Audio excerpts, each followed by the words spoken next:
हमारे खिलाफ America, Australia WTO में शिकायत करने पहुंच गए हैं। डब्ल्यूटीओ में शिकायत किस बात की करने पहुंच गए हैं? ये शिकायत करने गए कि इंडिया शुगर केन पर सब्सिडी देता है। अच्छा देखो, दुनिया को समझने का अब एक एंगल तो क्रिएट हो गया होगा आप में अब तक कि दुनिया में सब्सिडी को लेकर के दुनिया के लोग बहुत लड़ाई लड़ते हैं कि जनता के लिए सरकार अगर कोई भी सहायता दे रही है। सब्सिडी क्या है?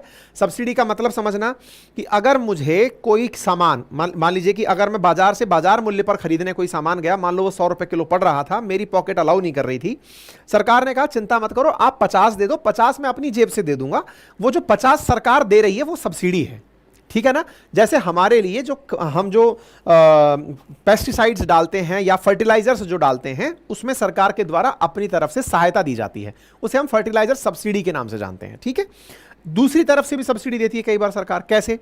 आप माल बेचने निकले तो आपको पता चला कि हाँ भाई बताओ क्या भाव पड़ रहा है, तो मार्केट में एकदम बहुत सारी सप्लाई आ गई, डिमांड कम हो गई, पता चल रहा है कि आप जो सामान लाए थे वो 50 रुपए किलो ही बिक पा रहा है। सरकार कह रही है चिंता मत करो, आपने चूंकि पैदा करने में बहुत पैसा खर्च किया है, अब आपको इस पैसे से कुछ राहत मिले, इसके लिए काम करता हूं कि 50 रुपए किलो मार्केट खरीद रहा है, मैं आपके सामान को 100 रुपए किलो खरीदूंगी, कम से कम मार्केट प्राइस से ऊपर खरीदूंगी, ताकि इस एक्स्ट्रा 50 रुपए को मैं आपकी मदद के लिए दे सकूं। तो हमारे यहां सब्सिडी दो तरह से दी गई, पहला वस्तु देते समय सब्सिडी और दूसरा खरीद करते समय सब्सिडी। तो भारत पर जब इसने, अमेरिका ने और ऑस्ट्रेलिया ने आरोप लगाया है कि हम डब्ल्यूटीओ के नॉर्म्स का उल्लंघन करते हैं। अब ये डब्ल्यूटीओ के नॉर्म्स क्या हैं, आसान भाषा में समझते हैं। देखिए पहले डब्ल्यूटीओ क्या है ये समझते हैं। दुनिया में जब सेकेंड वर्ल्ड वॉर खत्म हुआ था तो दुनिया को कुछ बहुत बड़े बड़े इंस्टीट्यूशंस मिले थे। कौन से मिले थे? एक इंस्टीट्यूशन मिला था जिसको आप यूनाइटेड नेशन के नाम से जानते हैं, दूसरा इंस्टीट्यूशन मिला जिसे वर्ल्ड बैंक और आईएमएफ के नाम से जानते हैं, तीसरा इंस्टीट्यूशन मिला था जिसे हम जीएटीटी के नाम से जानते हैं, general agreement on trade and tariff के नाम से जानते हैं, जीएटीटी के नाम से जानते हैं। तो जीएटीटी के नाम से हमें तीसरा जो वो मिला था, समूह मिला था जीएटीटी। ये जीएटीटी दुनिया भर में व्यापार को कंसोलिडेट करने का, कि दुनिया के देश एक दूसरे के साथ व्यापार करें तो कोई बाधा ना हो।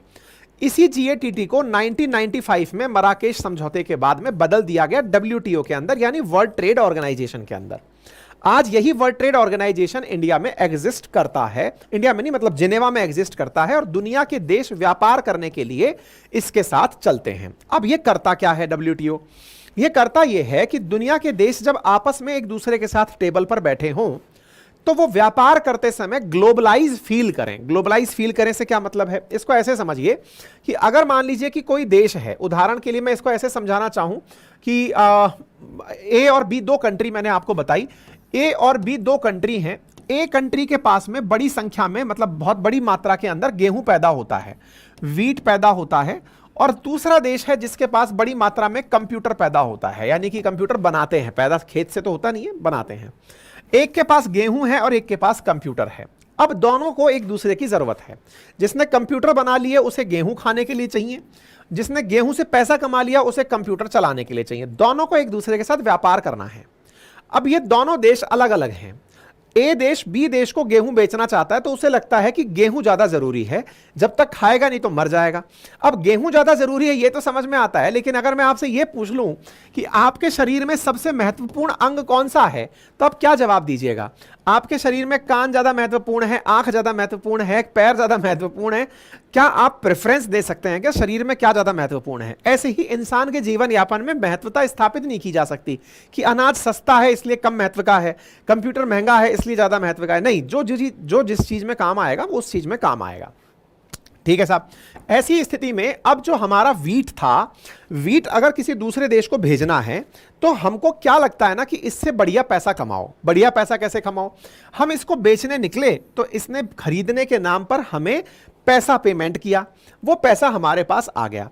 दूसरा देश सोचता है कि बेटा तुम हमारे यहां पर सामान बेचकर पैसे कमा रहे हो, तो तुम जो कमा रहे हो उस पैसे से भी हम कुछ तो कमाएंगे, कुछ कमाएंगे। इसके लिए ये देश अपने बॉर्डर पर एक ड्यूटी लगा देता है जिसे हम कहते हैं कस्टम ड्यूटी, एक्साइज ड्यूटी। ये कुछ ऐसी ड्यूटीज लगा दी जाती हैं जिनकी वजह से हमारे पास में आने वाला, यानी बी देश को बेचने वाला जो सामान है उससे होने वाली कमाई को ये देश थोड़ा अपने लिए भी पैसे के रूप में बचा सके कि यार इतना पैसा ले जा रहे हो हमसे कमा के, कुछ हमको टोल टैक्स जैसा तो दे के जाओ।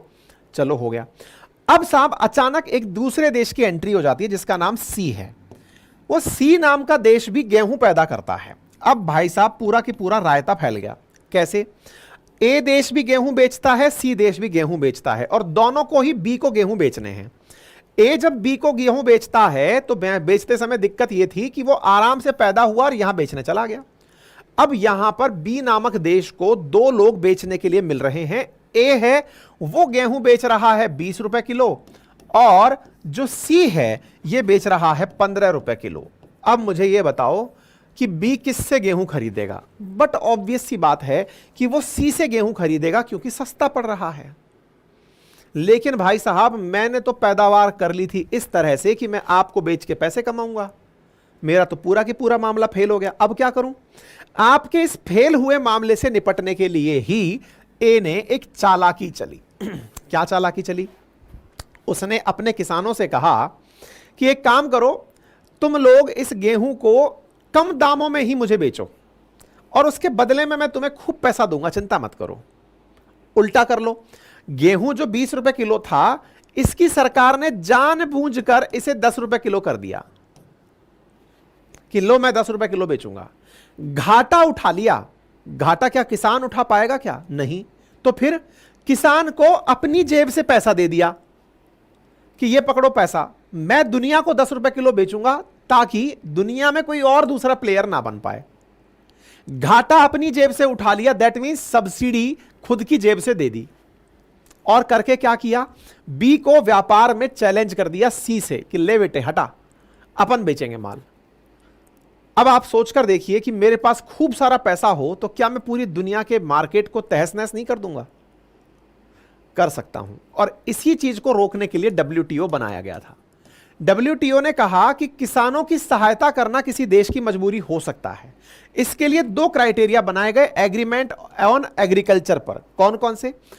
एक क्राइटेरिया बनाया गया, मतलब एक general agreement on agriculture, AOA जिसे कहते हैं, उसके अंदर ये क्राइटेरिया बनाया गया कि जो डेवलप्ड कंट्री हैं, जो विकसित कंट्री हैं, उन कंट्रीज ने जितना भी सामान पैदा किया, अगर मान लीजिए अनाज पैदा किया 1000 रुपए का, तो उसमें से 50 रुपए यानी कि 5% वो जो धन है ना, वो सब्सिडी के रूप में खर्च कर सकते हैं। वहीं दूसरा कहा कि जो डेवलपिंग कंट्री हैं, यानी कि जो विकासशील देश हैं, उन विकासशील देशों को 10% किस चीज का?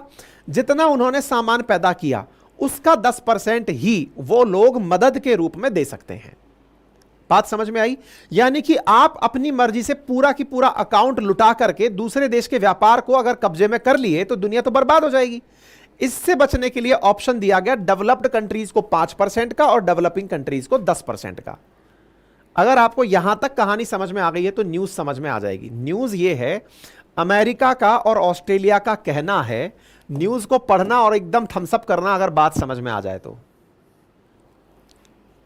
अगर ये बात समझ में आ जाए तो थम्सअप करना। एक नंबर पर मैंने फोकस किया है, अगर आपको कहानी समझ में आ जाए तो इस पर थम्सअप कर देना कि हां सर खेला समझ में आ गया। क्या है? 90% इंडिया प्रोडक्शन वैल्यू का 2018 से 22 के बीच में अपने किसानों को दिया है।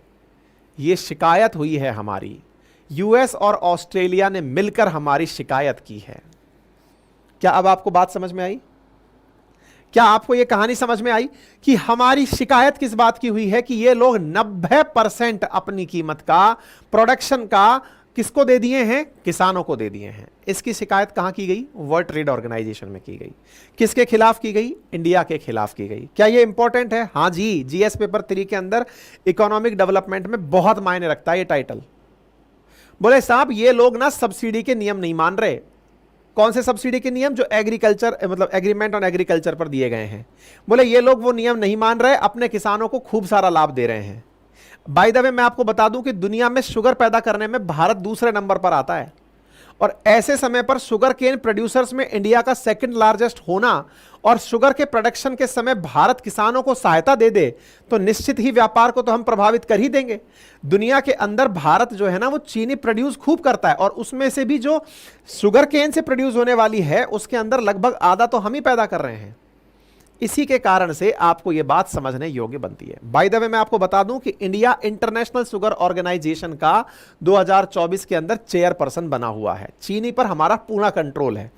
तो वर्ल्ड ट्रेड ऑर्गेनाइजेशन क्या है ये मैंने आपको बता दिया, क्यों बना ये बता दिया, 1995 में कैसे बना ये बता दिया, मुख्यालय जिनेवा में है ये बता दिया, शिकायत क्या हुई है ये बता दिया, अब आगे क्या होगा वो भी बताऊंगा। तो जो बातें मैंने बोली वो ने बता दी। अब थोड़ा सा WTO समझ लो ताकि ये समझ में आए कि आगे क्या होगा। देखो ये जो WTO है ना, वर्ल्ड ट्रेड ऑर्गेनाइजेशन, जो पहले क्या होता था GATT होता था। पूरा इतिहास मैंने यहां पे आपको लिखित में दे दिया। ये पूरा कंटेंट आपको PDF के फॉर्मेट में हमारी वेबसाइट अपनी पाठशाला.com पर सेशन पूरा होने के 1-2 घंटे के भीतर अपलोड होके मिल जाएगी, है ना, क्योंकि यहां से जाएगी अपलोड होगी तो टाइम थोड़ा सा उसमें लग सकता है। उसके अलावा आपको कंटेंट लिखित में पढ़ने के लिए भी वहां पर थ्योरेटिकल तरीके से वेबसाइट पर मिल जाएगा। वेबसाइट संभव है कि आप लोगों की अचानक जाने से क्रैश कर जाए, थोड़ा सा पेशेंस रखना, धीरे धीरे वापस से रिवाइव भी हो सकती है, ठीक है। अच्छा, अब WTO की अगर हम बात करें तो WTO में सबसे ऊपर तो होती है मिनिस्टीरियल कॉन्फ्रेंस। जैसे यूनाइटेड नेशन जनरल असेंबली होती है, ऐसे ये मिनिस्टीरियल कॉन्फ्रेंस होती है। इस कॉन्फ्रेंस के अंदर 2 प्रॉपर बॉडी होती हैं, एक का नाम है डिस्प्यूट सेटलमेंट बॉडी और एक का नाम है ट्रेड पॉलिसी रिव्यू बॉडी। हमारी जो शिकायत हुई है ना वो ही है डिस्प्यूट सेटलमेंट बॉडी के अंदर। यानी कोई भी देश किसी दूसरे देश की अगर शिकायत करता है तो वो डिस्प्यूट सेटलमेंट बॉडी के अंदर करता है, ठीक है। जो और काउंसिल्स हैं, यानी कि इसके अंदर और जो चीजें हैं जैसे गुड्स काउंसिल है, इंटेलेक्चुअल प्रॉपर्टी काउंसिल है, सर्विस काउंसिल है, ये अलग अलग चीजों को लेकर फैसले करती हैं। GATT और WTO में सबसे बड़ा अंतर किस बात का है? GATT बना था केवल गुड्स के लिए, लेकिन WTO बना गुड्स, सर्विसेज और इंटेलेक्चुअल प्रॉपर्टी के लिए। यानी कल को आप मेरा कोई भी तकिया कलाम या मेरी कोई भी चीज का उपयोग करते हैं अंतरराष्ट्रीय स्तर पर, तो मैं शिकायत कहां कर सकता हूं? इंटेलेक्चुअल प्रॉपर्टी काउंसिल के अंदर, है ना। तो हमने इस प्रकार से काउंसिल्स बनाई हुई हैं। हर तरह की शिकायत दर्ज करने की जगह बनाई हुई है जिसका नाम है डिस्प्यूट सेटलमेंट बॉडी। यानी कि अगर आज भी हमारी शिकायत हुई है तो कहां हुई है? यहां हुई है। अब एक बात बताओ, अगर हमारी शिकायत हो गई तो फिर हम कैसे फैसले लेंगे? तो क्या यहां पर फैसले हमारे खिलाफ लिए जा सकते हैं? देखो, दुनिया में कहा जाता है कि जितने भी अंतरराष्ट्रीय स्तर पर संगठन बने हुए हैं उनमें सबसे ज्यादा एक्टिवली काम करने वाली जो संस्था है ना उसका नाम डिस्प्यूट सेटलमेंट बॉडी है। मतलब इसमें मामला पहुंचते ही तत्काल प्रभाव से समाधान निकाल देते हैं। लेकिन आप अगर इसके फैसले से संतुष्ट नहीं हुए तो पहले तो यह समझिए, डिस्प्यूट सेटलमेंट बॉडी या मिनिस्टीरियल कॉन्फ्रेंस, इनमें जो भी फैसले होते हैं, ये WTO की सबसे खास बात है, वो फैसले सर्वसम्मति से होते हैं। मतलब आपका अगर एक बार भी आपने मना कर दिया कि नहीं सर मैं इस बात से एग्री नहीं करता, अब आप सोचिए आपके खिलाफ फैसला होगा तो आप तो मना ही करोगे कि मैं इस बात से एग्री नहीं करता, फिर भी आपकी सहमति मानी जाएगी। अगर आप एग्री नहीं करते तो इसे रोक दिया जाएगा। समझ में आ रहा है? मान लो डिस्प्यूट सेटलमेंट बॉडी में भारत के खिलाफ फैसला आ जाता है तो इससे ऊपर है एक dispute settlement appellate body. Appeal करने के लिए क्या है? Appellate body, dispute settlement appellate body. उसमें क्या होगा?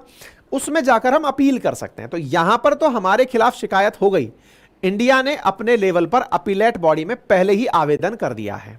तो फिर अपीलेट बॉडी कैसे फैसले करती है?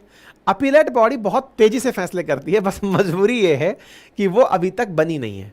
बनी नहीं है मतलब अमेरिका टांग अड़ाए बैठा है कि अपीलेट बॉडी को मैं नहीं बनने दूंगा, क्योंकि यदि सर्वसम्मति से फैसले हुए तो फिर मेरे होने का क्या मतलब है। अमेरिका कहता है जिस प्रकार से UN में हमने वीटो लगा रखा है, ऐसा कुछ अपीलेट बॉडी के पास फैसले करने का अधिकार दो, तब तो मतलब है सबको बराबर वैल्यू दे दोगे, पाकिस्तान को भी और अमेरिका को एक टेबल पर बिठा दोगे, तो फिर क्या मतलब है? बोले फिर भाई मैं साथ नहीं हूं।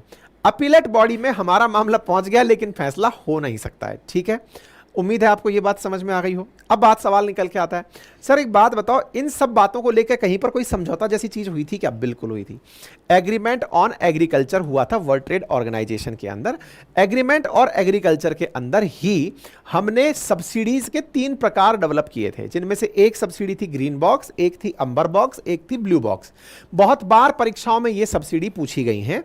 अंबर बॉक्स सबसे ज्यादा विवादित सब्सिडी है, इसी में 5% और 10% का क्लॉज चलता है।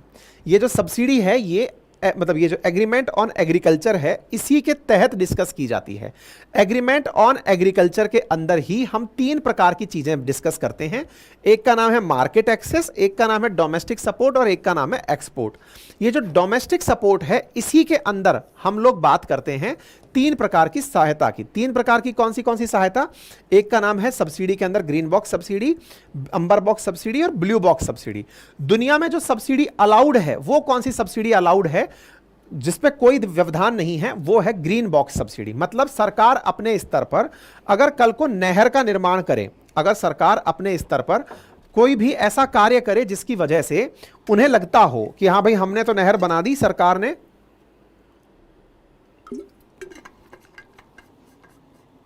नहर बना दी, या फिर कहिए कि सड़कें बना दी या कोल्ड स्टोरेज बना दिए, तो बोले ये वो सहायताएं हैं जिसकी वजह से ट्रेड प्रभावित नहीं होता, इनको करने की परमिशन है।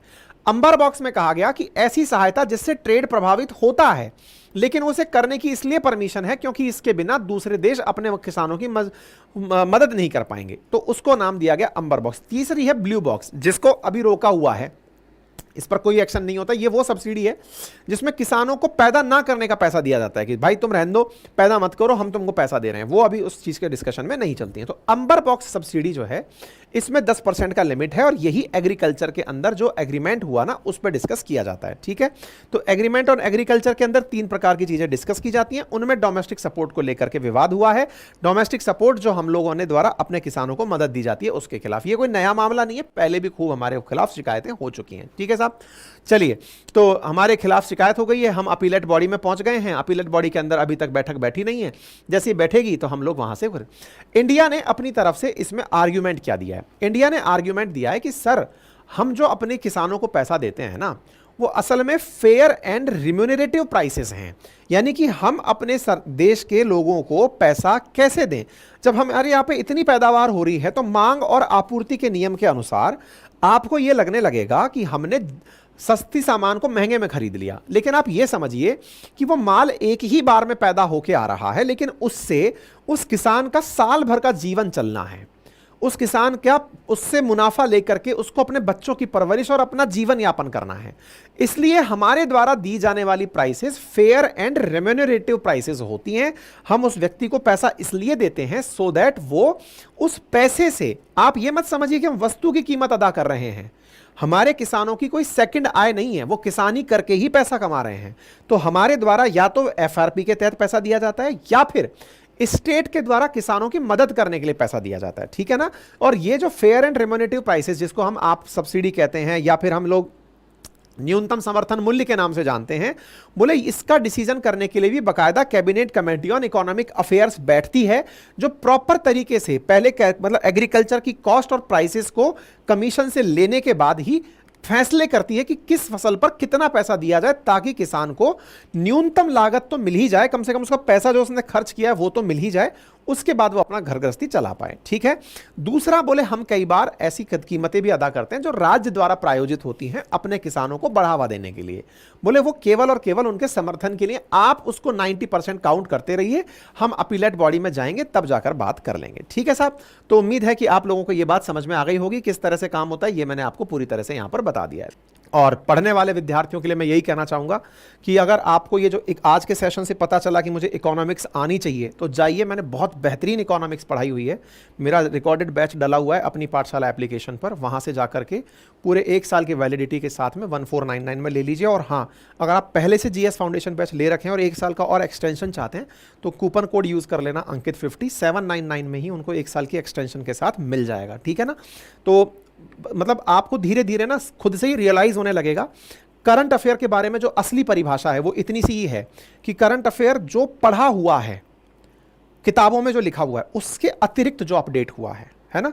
तो ये सब चीज़ें मैंने बहुत अच्छे से पढ़ाई हुई हैं, मतलब शेयर मार्केट वगैरह सब बढ़िया से पढ़ा हुआ है। जीएस फाउंडेशन का बैच बहुत प्यारा बैच है ये, मतलब हमने कीमत इसकी इसलिए इतनी कम रखी हुई ताकि सब लोग इसको एक्सेस कर लें। ये मतलब एट पार है स्टेट पीसीएस के भी, इसमें इतना बेहतरीन है। और जो कंटेंट मैंने वहाँ पढ़ाया हुआ है वो पूरा कंटेंट हमारी इन किताबों में है। मेरे अपने नोट्स हैं, ये 4 सब्जेक्ट के notes, history, geography, polity, economy के, ये भी हमारे एप्लीकेशन पर उपलब्ध हैं कुछ इस तरह से। और ये हिंदी और इंग्लिश दोनों में है, आप हिंदी ऑप्शन भी चूज कर सकते हैं, इंग्लिश ऑप्शन भी चूज कर सकते हैं। 3000 पेजेस से अधिक के नोट्स हैं, पूरा लिखित में कंटेंट आपको प्राप्त होता है हमारे नोट्स का। खुद पर यदि ये आप इन्वेस्टमेंट करते हैं तो आप अपने लिए एक अच्छा फैसला लेते हैं। बाकी मर्जी आपकी है। फिलहाल के लिए इतना ही। अपना ख्याल रखें, बड़ों का सम्मान करें, छोटों को प्यार दें, अपना व्यक्तित्व इस प्रकार से विकसित करें कि महिलाएं आपके साथ सुरक्षित और सम्मानित महसूस करें। धन्यवाद।